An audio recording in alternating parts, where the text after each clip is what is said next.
అలా ఆయన మాట వినాల్సి వచ్చింది తప్పించి ఇంకెప్పుడు అంత రిస్ట్రిక్షన్స్తో మేము పెరగలేదు, మమ్మల్ని పెంచలేదు. ఇంట్లో మీరు 5గురు సంతానం. 5గురు కదా. అమ్మ పొద్దున్న అసలు ఎన్నింటికి లేచేవారు, ఎలా జరిగేది అదే చిన్నప్పుడు? అమ్మకి ఏమీ తెలియదు అనుకుంటాం, కానీ అమ్మకి అన్నీ తెలుసు. అలారం లేకుండా తెల్లవారుజామున 4 గంటలకి లేవడం తెలుసు, మనం లేవకముందరే మనకి కాఫీ తెచ్చి ఇవ్వడం తెలుసు, మనం రెడీ అవుతుంటే టిఫిన్ రెడీ చేయడం తెలుసు, స్కూల్కి వెళ్తుంటే లంచ్ బాక్స్ ఇవ్వడం తెలుసు, మనకి ఏదన్నా చిన్న జ్వరం వచ్చినా విలవిల్లాడిపోయి అందరి దేవుళ్ళకి మొక్కులు మొక్కేసుకోవడం తెలుసు, మా పిల్లకి బాగుండాలి, మా అబ్బాయికి బాగుండాలి అని. ఇలా తనకి నాలెడ్జి లేకపోయినా కూడా అన్నీ తెలుసు తెలుసు తెలుసు. మనం ఏమైనా విదేశాలకు వెళ్ళినా, చదువులకు వెళ్ళినా, లేకపోతే పెళ్ళిళ్ళు చేసుకుని వెళ్ళిపోయినా, మనం పైన విమానంలో వెళ్తుంటే కింద నుంచి నేల మీద నుంచుని టాటా చెప్పడం తెలుసు. ఇన్ని తెలిసిన అమ్మ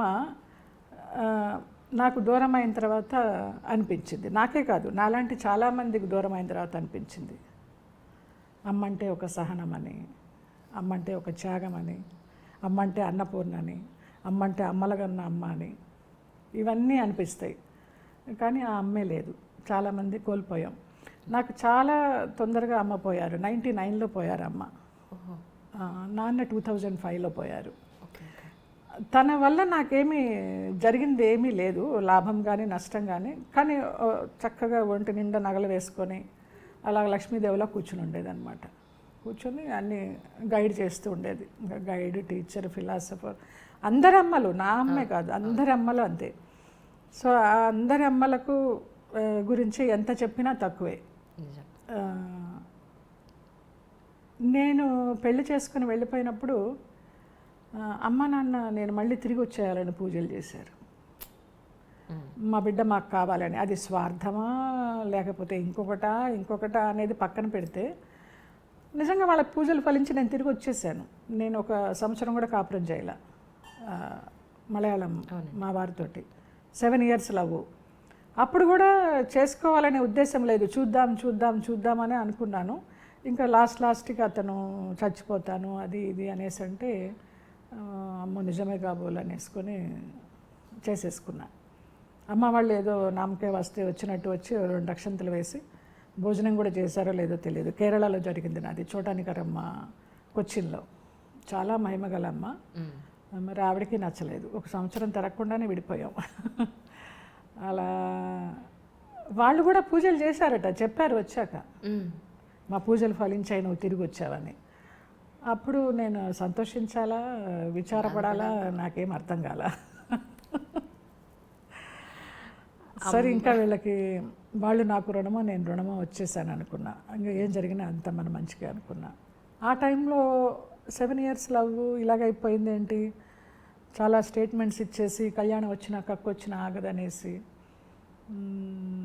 తనతో నా 100 days ఫంక్షన్స్కి అన్నీ వచ్చి అక్కమ్మగుడు సినిమాకి దానికి మిగతా వాళ్ళందరూ చూసి దొంగకోళ్ళు పెట్టేవాళ్ళలాగా ఉన్నాడు, నీకు ఎట్లా నచ్చాడు, మాకైతే నమ్మకం లేదు నువ్వు ఇతంతా ఉంటావని అని. అలా అందరి దీవెనలు ఫలించాయి, వాళ్ళ సైడు తప్పుంది. సో అలా విడిపోయాం అన్నమాట. విడిపోయిన తర్వాత ఒక నైట్ ఏడుస్తూ పడుకుని ఉంటే నాకు ఇలాగ భుజం మీద చేయి వేస్తే ఒక షాక్ కొట్టినట్టు అనిపించింది. బాబా గారు తెల్ల దుస్తుల్లో ఉన్నారు. భయపడకు నేనున్నాను, నీకేం జరిగినా అంత మంచిగా జరిగింది అనేసి. అది ఒక ఇన్సిడెంట్. నాకు అసలు అప్పటికి బాబా అంటే ఎవరో తెలియదు. నాకు బాబాని పరిచయం చేసింది రమాప్రభ గారు. అది ఎప్పటికీ చెప్పుకుంటా, ప్రతి ఇంటర్వ్యూలో చెప్పుకుంటా, ఎందుకు వచ్చేస్తుంది అట్లాగా ఆసుగా నాకు. రాజమండ్రి దగ్గర ధవళేశ్వరంలో మేము ఆర్ నారాయణమూర్తి గారి సినిమా షూటింగ్కి వెళ్ళాం 90sలోనో ఎప్పుడో. నేను, గుమ్మడి గారు, నేను జయలలిత క్యారెక్టర్, అసెంబ్లీలో చీరలాగే క్యారెక్టర్ నాది, గుమ్మడి గారు కరుణానిధి క్యారెక్టరు, రమాప్రభ గారు ఉన్నారు అందులో. ఏదో ఒకరోజు షూటింగ్ ఆగిపోయి పద నీకు ఒక గుడి చూపిస్తానని తీసుకెళ్ళి చూపించారు. ధవళేశ్వరం 100 సంవత్సరాల నాటిదంట. అప్పుడే చిన్న బాబా, నల్ల బాబా విగ్రహం. ఆహా ఈయన బాబా అంటే అనుకున్నాను. తర్వాత నాకు మా వారికి డిస్ప్యూట్స్ వచ్చే టైంలో ఒక తను నీ మొహాన్ని యాసిడ్ పోసేస్తాను, నువ్వు ఎట్లా మీ ఇంటికి వెళ్తావో చూస్తాను అని నా లగేజ్ని నన్ను పెట్టేసి ఒక రూమ్లో పెట్టి తాళం వేశారు. తాళం వేస్తే అప్పుడు ఏడుస్తూ పడుకుంటే ఒక అంబాసిడర్ కార్లో నన్ను మా ఆయన తీసుకెళ్ళిపోతున్నాడట చంపడానికి. అప్పుడు ఆరెంజ్ కలర్ దుస్తుల్లో కాషాయ వస్త్రంలో నిలువెత్తు బాబా ఆ అంబాసిడర్ కార్ని ఇట్లా ఒక చేత్తో ఆపి డోర్ తీసి నన్ను తీసుకొని గబగబ వెళ్ళిపోయారు. కట్ చేస్తే మర్నాడు మార్నింగ్ పుట్టింటికి వచ్చేసా. పరచూరు గోపాలకృష్ణ గారు, చలపతిరావు గారు వీళ్ళందరూ సహాయం చేసి అక్కడ విరుగంబాకం పోలీస్ స్టేషన్లో పోలీసులను పంపించి ఆ అమ్మాయి ఇలాగా అపాయకరంగా ఉంది, మీరు వెళ్ళి ఇది చేయాలంటే అట్లా బయటకు వచ్చా. అట్లా 2 సార్లు బాబా కనిపించారు నాకు. బాబా అంటే ఎవరో తెలియదు, నమ్మకం లేనప్పుడు. ఇంకా ఇప్పటిదాకా ఈ రోజు దాకా ఆ బాబానే నాకు జీవితం అయిపోయారు. తుమ్మినా దగ్గినా బాబానే. ఏమైనా చేయాలంటే చిట్లు రాస్తా, ఆయన దగ్గర వేస్తా, చేయనా వద్దా, వెళ్ళనా వద్దా, ఏదొస్తే అది అనుసరిస్తా. అలాగైపోయింది ఆయన. ఆ తర్వాత ఎప్పుడు కనిపించలేదు నాకు కలలో ఆయన, ఎప్పుడు కనిపించలే. చాలాసార్లు షిర్డీ వెళ్ళాను, నుంచుంటాను, ఆయనతో చెప్పుకుంటాను, ఏదో ఏడుస్తాను, కానీ మళ్ళీ నాకు అట్లా కనిపించలేదు ఆయన, అంత నిదర్శనం చూపించలా. చాలామంది అంటారు పారాయణం చదివే వాళ్ళు నమ్మకం వచ్చాక ఇంకా కనిపించరు, నమ్మకం లేనప్పుడే కనిపిస్తారు అనేసి. అది నిజమే కాబోలనుకున్నా. అట్లా. సో అమ్మ గురించి నాకేం చెప్పాలి అసలు ఆవిడ ఇలా ఉండాలి అలా ఉండాలని. లోయర్ మిడిల్ క్లాస్ మామూలుగానే పెరిగాము, ఏమి పెద్ద కోరికలు లేకుండా. అలాగనే సినిమాల్లోకి వచ్చిన తర్వాత కూడా నేను సంపాదిస్తూ ఉంటే నేను ఏదైనా నగ కొనుక్కుంటే నాకు కూడా ఆ నగ కొనిపెట్టు, నేను ఏదైనా చీర కొనుక్కుంటే నాకు కూడా ఆ చీర కొనిపెట్టు అని అట్లా చిన్నపిల్లలాగా నాతోటి. అమ్మ సెకండ్ వైఫ్ నాన్నకి. సో ఫస్ట్ వైఫ్ లలిత అని, నేను పుట్టాక ఆవిడ పేరు నాకు పెట్టారు నాన్న, లలిత అని. తర్వాత స్కూల్లో వేసేటప్పుడు 1వ తరగతిలో అంతకు ముందరే కొంచెం ఊహ తెలిసి తెలియని టైంలో కథానాయకుడి సినిమా చూశాను నేను, బళ్ళో చేరక ముందర. ఎన్టీ రామారావు గారు, జయలలిత గారు. సో బళ్ళో వేయడానికి వెళ్ళినప్పుడు ఏంటమ్మా నీ పేరు అంటే నాన్న లలిత అని చెప్పబోతుంటే జయలలిత అని చెప్పేసా. ఓహో, 6వ సంవత్సరం. ఓకే. అలాగే జయలలిత అయిపోయా 1వ తరగతి నుంచి. చెన్నై వచ్చిన తర్వాత నన్ను పేరు మార్చుకోమని జయలలిత గారి పార్టీ సభ్యులు ఎవరైతే ఉన్నారో, వ్యాంపు వేషాలు వేస్తున్నావు, కామెడీ వేషాలు వేస్తున్నావు, అమ్మ పేరు పెట్టుకొని ఈ వేషాలు వేయడానికి వీల్లేదంటే నాకు చాలా ఇష్టం. అసలు నాకు ఊహ తెలియక ముందరే నేను ఆవిడ సినిమా చూసి పెట్టుకున్నాను. ఆవిడ నేను నేరుగా చూడలా, చెన్నైలో ఉన్నా కూడా. సో మీరు ఏం చేసుకుంటారో చేసుకోండి, నాకు ఇష్టం, నేను ఇదే పేరు ఉంచుకుంటాను. దాంతో నాకు తమిళ సినిమాలు రాలేదు. అలాగా తమిళ సినిమాలో అవాయిడ్ చేశారు.